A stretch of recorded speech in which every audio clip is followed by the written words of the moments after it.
আসসালামু আলাইকুম বন্ধুরা, আপনারা কালকে আমাদের অফিসে হচ্ছে একটা চেঞ্জ ওভার বানানো হয়েছে 600 এম্পিয়ার।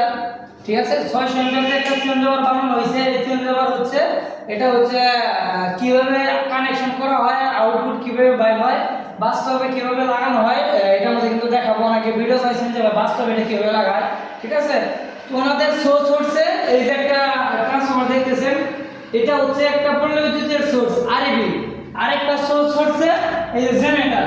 এদিকে আসেন, এই জেনারেটর, এই জেনারেটর থেকে কারেন্ট উৎপন্ন করে। আর এটা হচ্ছে বর্তমান যে পল্লী বিদ্যুৎ সোর্স আছে, এই সেই সোর্স। তো এখন পল্লী বিদ্যুতের সোর্সটা যে কারেন্টটা, এটা যখন কারেন্টটা চলে যাবে তখন তো আমাদের ফ্যাক্টরিটা বন্ধ রাখা যাবে না। তার জন্য কিন্তু জেনারেটর ব্যবহার করা হয় ব্যাকআপ দেওয়ার জন্য, যাতে এইটাও কারেন্ট, এখানেও কারেন্ট, ওখানে হলো এসি কারেন্ট উৎপন্ন, জেনারেটর থেকে সি কারেন্ট উৎপন্ন করে। তো তাহলে এই কারেন্টটা যখন চলে যাবে তখন জেনারেটর হিসাবে জেনারেটর কারেন্ট দেওয়ার লোডটা চালাবে। তো দুইটা কারেন্ট আবার একখানে হয়ে গেলে, এক জায়গায় হয়ে গেলে কিন্তু আগুন জ্বলবে, শর্ট সার্কিট হবে। তার জন্য কিন্তু এই চেঞ্জ ওভারটা বানানো, এটা এমন ভাবে বানানো যে এটা কারেন্ট চলে গেছে, এই জিনিসটা উপর দিকে দিয়ে দিলে কিন্তু জেনারেটর স্টার্ট দিলে জেনারেটর কারেন্টটা আউটপুটে পাবে। আবার এটা নিচের দিকে রাখলে কিন্তু এই পল্লী বিদ্যুতের যে সোর্সটা আছে, এই সোর্স থেকে কিন্তু লোড হয়ে যাবে।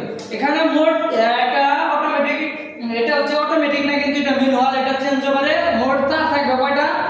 4টা, 8টা, 12টা তার থাকবে। 4টা হচ্ছে আউটপুট, আর 4টা হচ্ছে জেনারেটরের লাইন 1, লাইন 2, লাইন 3 নিউট্রাল, আর 4টা হচ্ছে আরবি মানে পল্লী বিদ্যুৎ লাইন 1, লাইন 2, লাইন 3 আর হচ্ছে নিউট্রাল। তো এই দেখাই ভিতরে কিভাবে কি কানেকশন করছি। আমরা এখানে 3টা লাইন ব্যবহার করছি, এখানে 3টা লাইন ব্যবহার করছি। যখন জেনারেটর চলবে, জেনারেটরে দিলে মানে এই 3টা লাইন চলবে। যখন আরবি চলবে পল্লী বিদ্যুৎ, তখন এই 3টা জ্বলবে। এখন বর্তমানে পল্লী বিদ্যুৎ চলতেছে, সেজন্য কিন্তু এই 3টা জ্বলে রয়েছে। তো দেখেন এই যে কানেকশনটা কিভাবে করা হয়েছে। তারটা এলোমেলো দেখতেছেন, আমাদের তারটা কিন্তু এলোমেলো আসছিল, সেজন্য কিন্তু এইভাবে হয়েছে। তারটা কাটা যায় না। আবার অনেকে কমেন্টে বলবেন যে তার ডিজাইনটা এরকম কে, ওনাকে চেঞ্জ ওভারটা আগুন ধরছিল, পুড়ে গেছিল, সেই চেঞ্জ ওভারটা আমরা নতুন আরেকটা বানাই দিয়ে সেভাবে লাগাই দেখেছি। দ্রুত ইমার্জেন্সি সার্ভিস হিসাবে সেজন্য ডিজাইন করি নাই।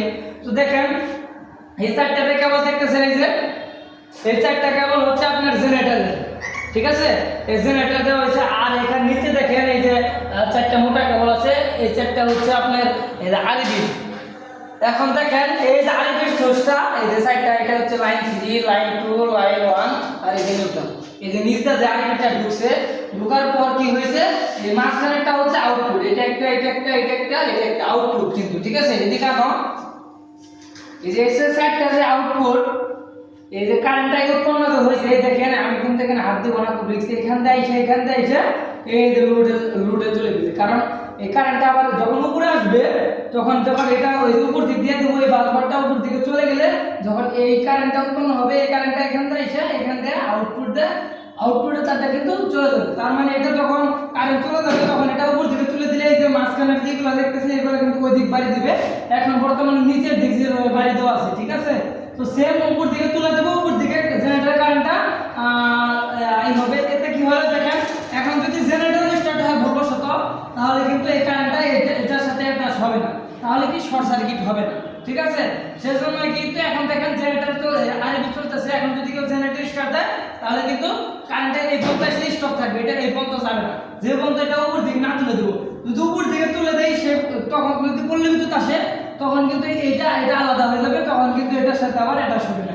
এটাই হচ্ছে একটা ম্যানুয়ালি চেঞ্জ ওভারের খেলা। ঠিক আছে, অনেকে আছে অটোমেটিক ট্রান্সফার ব্যবহার করে না, ম্যানুয়ালি এইভাবে ব্যবহার করে, এই সিস্টেম ব্যবহার করে জেনারেটর আরবি এক জায়গায় চালাতে পারে। তো এইভাবে একটা চেঞ্জ ওভার আমরা বানাই থাকি। যত ইন্ডিয়ান 2000, 1500, 1200, 1800 সব কিন্তু আমরা বানাই থাকি। বানিয়ে কিন্তু লাগাই দিয়ে আসি। পাশে এই যে ছোট আরেকটা, এটা কেউ একটু হালকা সার্ভিস করে দিতেছে, ল্যাম্পগুলো নষ্ট হয়েছিল। ঠিক আছে, তো এইভাবে লাগালাম। তবে আপনাদের সাথে শেয়ার করলাম, অনেকে চাইছিলেন বাস্তবে কীভাবে লাগাই। বাস্তবে সাইডে 4টা রয়্যাল ব্লু দিয়ে ওয়ালের সাথে আটকায় কিন্তু এটা লাগাই দেবো। ঠিক আছে, এর উপর দিকে তুলে দিয়ে দেখো, তাহলে কিন্তু এটা জেনারেটর চলবে। ঠিক আছে, তো এই বড়